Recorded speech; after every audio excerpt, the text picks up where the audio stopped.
El tema que preparamos hoy, la fe en tiempos de incertidumbre. Vamos a hablar de la fe como leía Jorgito en el capítulo.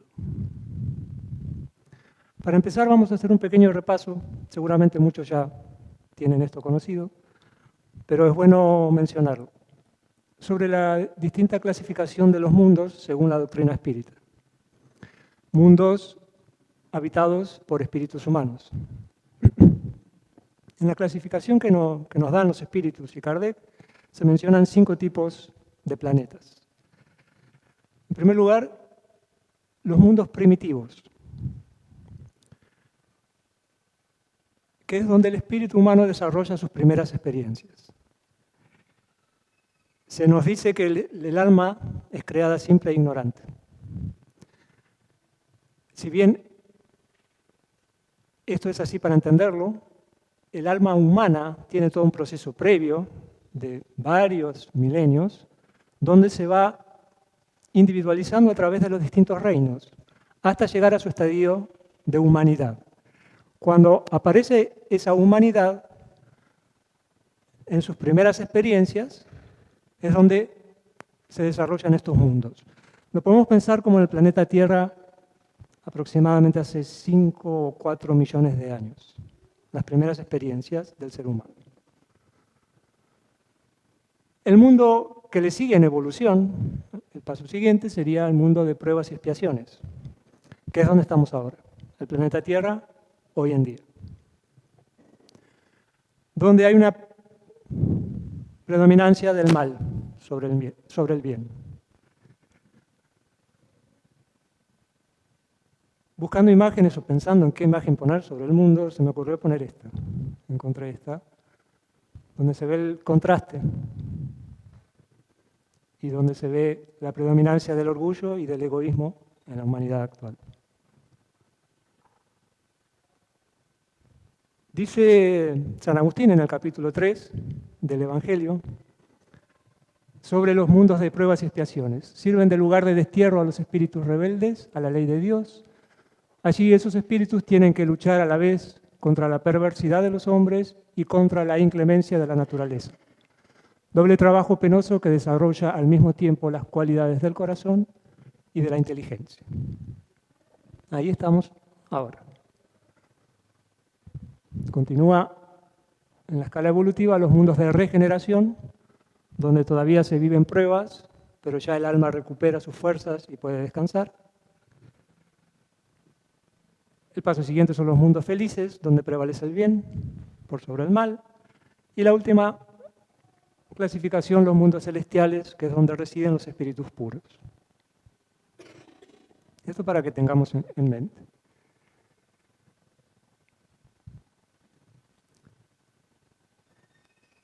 El planeta Tierra vive desde hace un tiempo ya una transformación.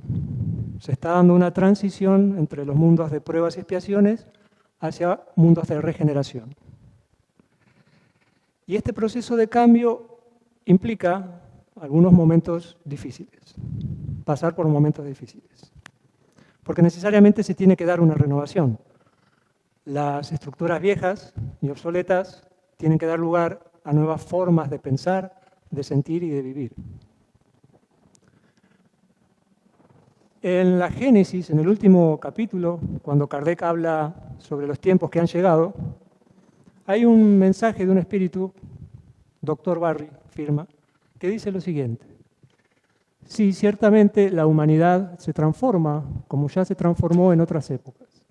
Y cada transformación está marcada por una crisis que es, para el género humano, lo que son las crisis de crecimiento para los individuos. Crisis en frecuencia, penosas, dolorosas, que se llevan con ellas a las generaciones y a las instituciones, pero siempre seguidas de una fase de progreso material y moral.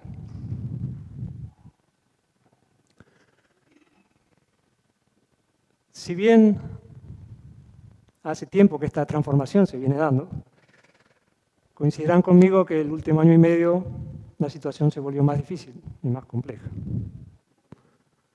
En todo sentido y a nivel mundial. Porque lo que pasa en una región o en un país ya no es un hecho aislado, sino que afecta al resto del mundo, para bien o no tanto.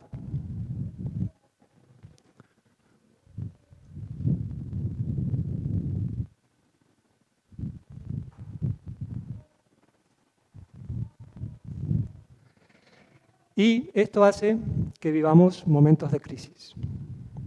Entonces, la vida de todos los seres humanos se vio afectada de una u otra manera, no solo por cuestiones de salud, sino también económicas. Se profundizaron las crisis sociales, políticas, ambientales. Todo esto genera en la humanidad una especie de incertidumbre o de confusión general. Y ante este estado de cosas, ¿en qué nos podemos apoyar? ¿De qué nos agarramos? ¿Qué herramientas tiene la humanidad para enfrentar este desafío?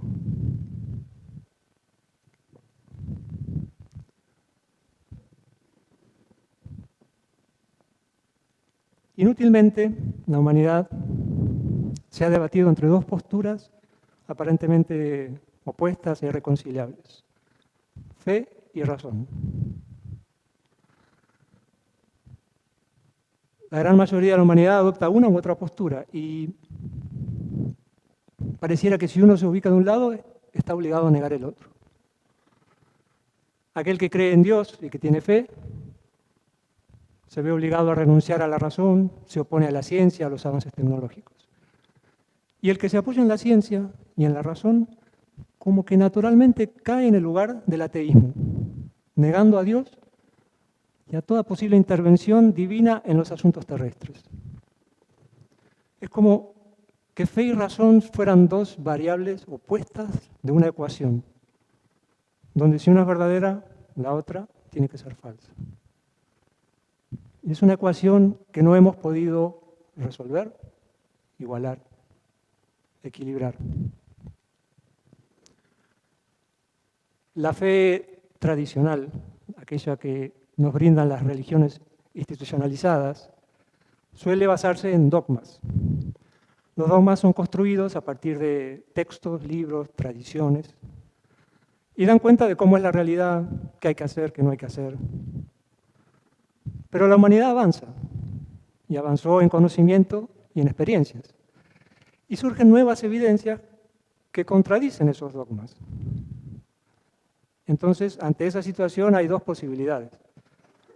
O se renuncia a los dogmas, o se niega la realidad y la evidencia racional.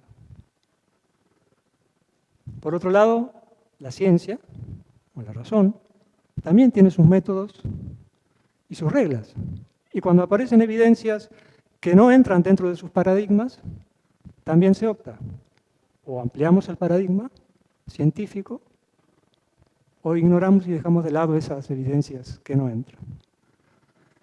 Y así el debate continúa y las posiciones se extreman.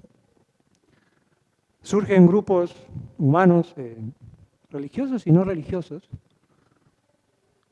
que se oponen a la razón y a la evidencia científica y son llevados a creer en postulados bastante insólitos, como que la Tierra tiene 6.000 años o que es plana. Aún hoy día pasa eso. Y por el otro lado, la ciencia, en contraposición, afirma que todo es materia y que la creación es resultado del azar.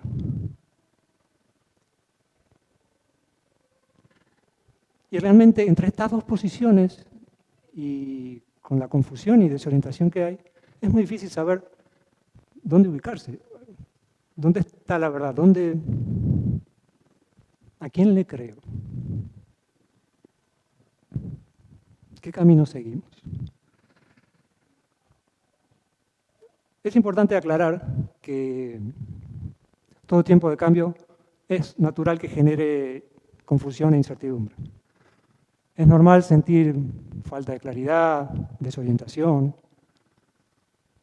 porque aquello en que solíamos apoyarnos necesariamente va a cambiar. El mundo y la vida está cambiando.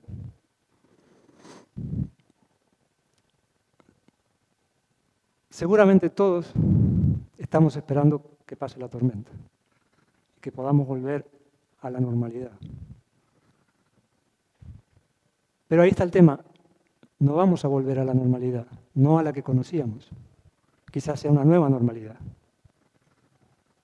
Pensemos esto, lo que era ya no será más, y lo que será todavía no es.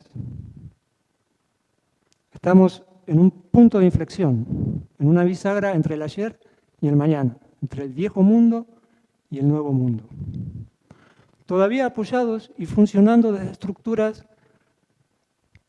obsoletas, que necesariamente tendrán que caer, pero todavía no construimos nuevas y no sabemos cómo van a ser y cómo van a funcionar. Entonces todo esto hace que sea normal sentir un poco de confusión, incertidumbre, de no saber dónde estamos parados. Pero ante esta situación, ¿de qué nos agarramos? ¿De una fe ciega que no piensa y niega la realidad?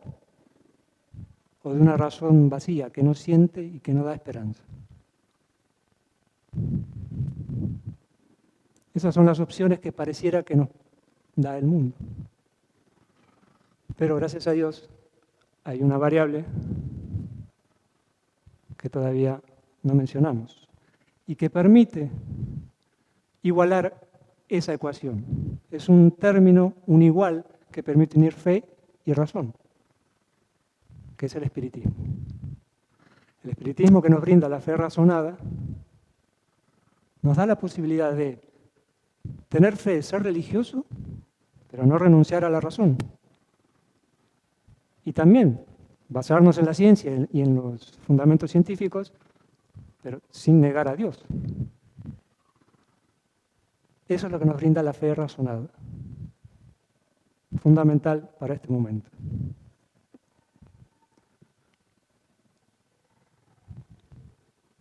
Incursionando un poquito en lo que sería la fe razonada, se nos ocurrió como pensarla apoyada en tres pilares, en tres patas que nos van a permitir apoyarnos y tener la fuerza para seguir adelante. Lo pensamos desde la fe desde la razón, la fe desde el sentimiento y la fe desde la acción.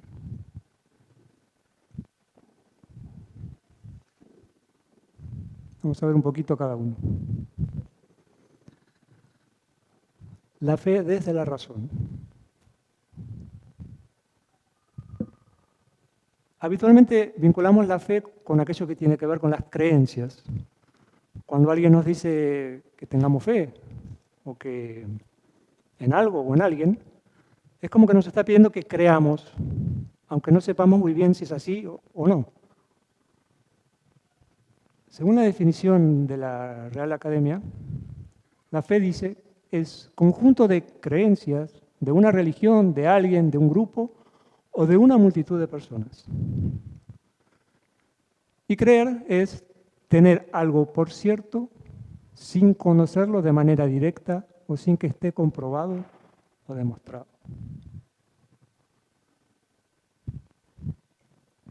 Por el otro lado, la razón o la lógica se define así: argumento o demostración que se aduce en apoyo de algo, y lógico sería la ciencia que expone las leyes, modos y formas de las proposiciones en relación con su verdad o falsedad. Lo define también como un modo de pensar sensato y de sentido común, lo lógico. Es decir, que la razón estaría buscando aquello que es verdad de manera objetiva, que se puede comprobar de manera igual para todos, sin tener en cuenta lo que cada uno cree. Y entonces pareciera que la fe razonada es algo contradictorio, que no es algo que no puede convivir.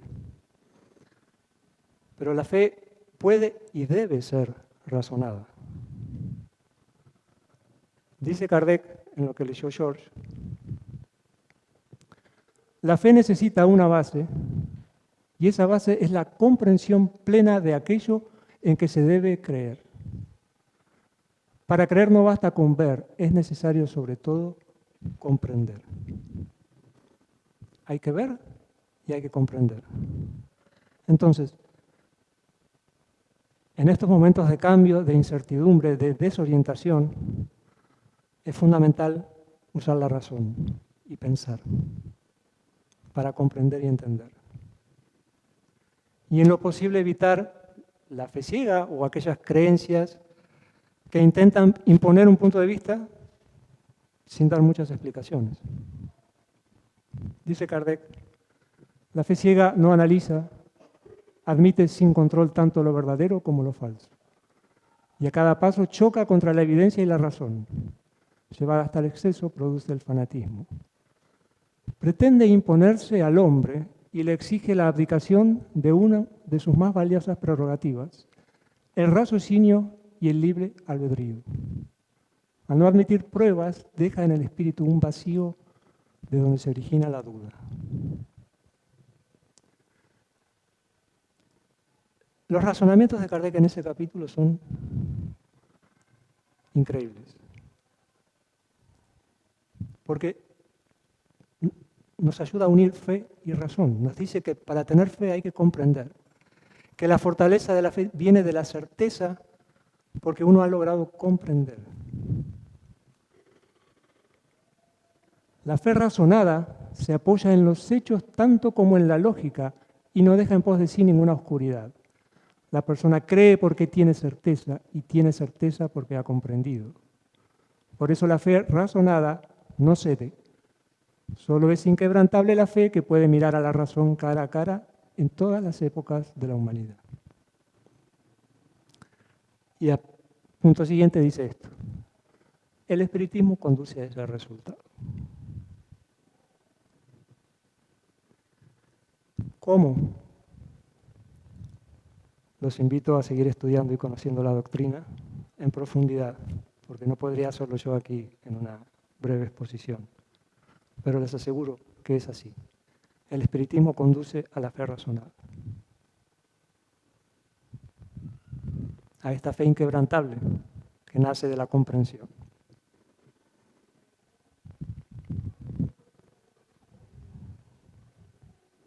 Ahora la fe desde el sentimiento.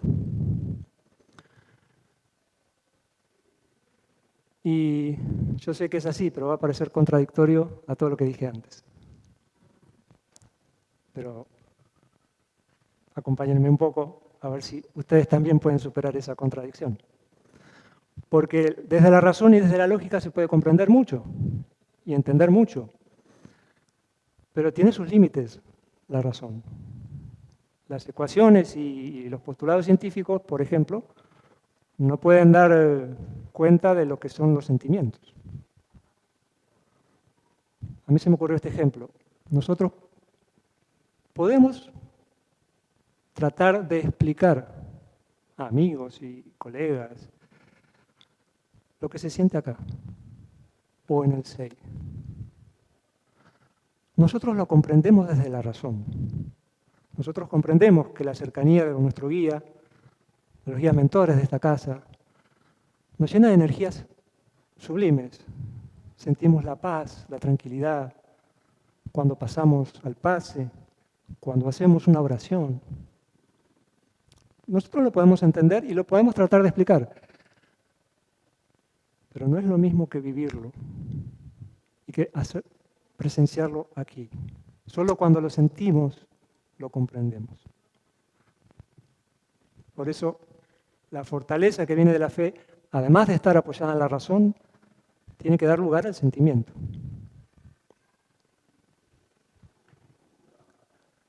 Por supuesto, es un sentimiento que no niega la razón, sino que la acompaña.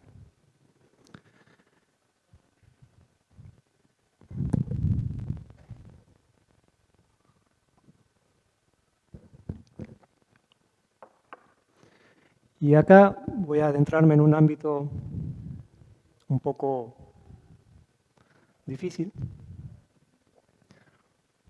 para hablar de algo que es muy difícil hablar, que podemos incursionar un poco. Se me ocurrió generar una hipótesis en donde, en un estadio superior de evolución, razón y sentimientos se unen y no son más contradictorios. Es un estadio que podemos llamar intuición. Es un paso siguiente en la evolución, el pensamiento intuitivo. quizás lo podamos definir como saber y tener certeza desde el sentimiento, pero sin todavía entender muy bien racionalmente por qué.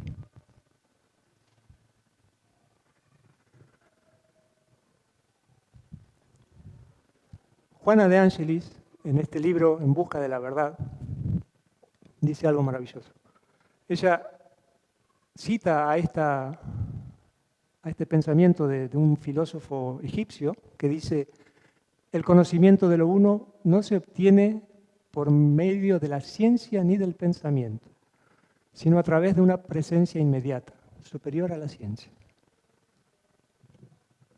Y Juana comenta, dice: ese sabio concepto conduce al investigador al encuentro de la intuición, vehículo sutil que le permite comprender la verdad universal, la causalidad de todo y de todos, ya que a través de los métodos convencionales, racionales y de las otras funciones psicológicas, sensación, sentimiento e intelecto, no se logra una identificación plena con la realidad.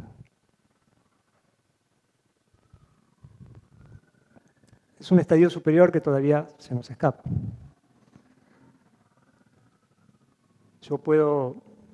Podemos hablar hoy acá de esto, podemos leerlo, pero es una conquista que cada uno tiene que hacer personalmente. Y este estadio nos permite unir razón y sentimiento. Y como vemos por ahí esa contradicción que hay entre nuestra cabeza y nuestro corazón, que todos tenemos, es también un reflejo de lo que pasa en el mundo afuera, entre fe y ciencia, entre la religión y la ciencia. Pero este estadio nos va a permitir unir ambas, así como el espiritismo nos permite unir fe y razón. Y la última pata, el último pilar, la fe desde la acción. Que nosotros podemos comprender y podemos sentir. Pero no seremos tan fuertes a menos que hagamos, que la pongamos en acción. Vimos que el mundo está cambiando, eso no nos quedan dudas. Surge la pregunta de qué hacemos, dónde ponemos nuestro tiempo y nuestra energía. ¿Favorecemos o ayudamos al progreso o vamos a ir en contra? Son decisiones que tenemos que tomar hoy. Y el hecho de ponernos en acción va a robustecer esa fe. Nos va a hacer sentir mejores. Y por supuesto es la mejor forma de definirlo, es como nos dice Kardec siempre, fuera de la caridad no hay salvación. Poner en práctica esa máxima. Todos tenemos una ficha personal, nuestros débitos, nuestros saberes, y todos estamos atravesando la encarnación progresando individualmente, de acuerdo a esa ficha. Pero, paralelamente, podemos ayudar al progreso colectivo. Dice Juana en este libro también, da una definición muy linda. Nacer, vivir, morir, nacer de nuevo, esa es la ley. No obstante, resulta esencial descubrir algo más profundo, que es la práctica de la caridad como proceso de salvación, de autoiluminación. Y entiéndase la salvación como liberación de la ignorancia del mal que existe en lo íntimo de cada persona, en vez del desgastado concepto de retribución en la espiritualidad. Hacer la caridad para iluminarnos, no para salvarnos después. Y en ese camino ayudar en el progreso colectivo.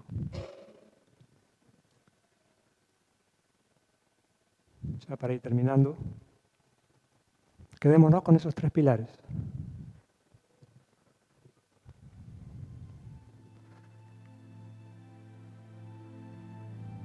Y ahora marcar unos puntos. Desde la razón podemos entender que el progreso y la evolución es inevitable, porque lo vivimos y lo comprobamos y lo entendemos.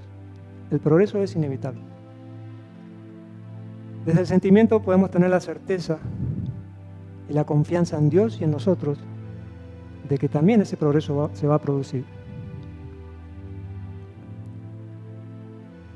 Entonces tenemos la certeza de que el mundo va a ser un mundo de regeneración dentro de poco. No sabemos cuánto. Algunos años más, algunos años menos. ¿Cómo será ese mundo?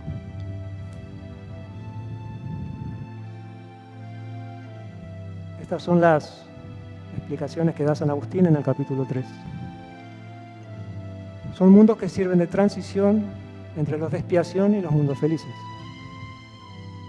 No podemos saltar a los mundos felices de una. Necesitamos pasar por ahí. El alma que se arrepiente encuentra en ellos la calma y el reposo. El alma que se arrepiente. Ya no somos rebeldes a la ley de Dios. La humanidad experimenta sensaciones y deseos como los vuestros, como los nuestros, pero está liberada de las pasiones desordenadas. El hombre todavía es de carne, aún tiene que sufrir pruebas, pero sin las punzantes angustias de la expiación. El mundo va a ser similar a este, los cuerpos van a ser similares. Están cambiando, algunos científicos dicen que están cambiando, pero va a ser todo muy similar. Pero sin las pasiones desordenadas y sin las punzantes angustias de la expiación.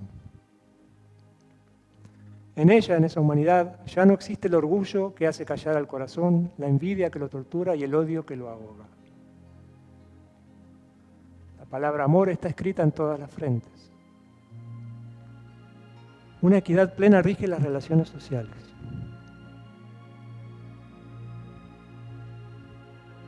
Todos reconocen a Dios y procuran dirigirse a Él mediante el cumplimiento de sus leyes.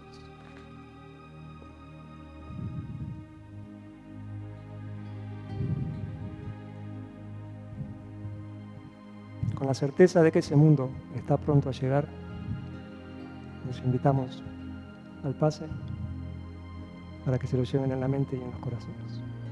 Muchísimas gracias.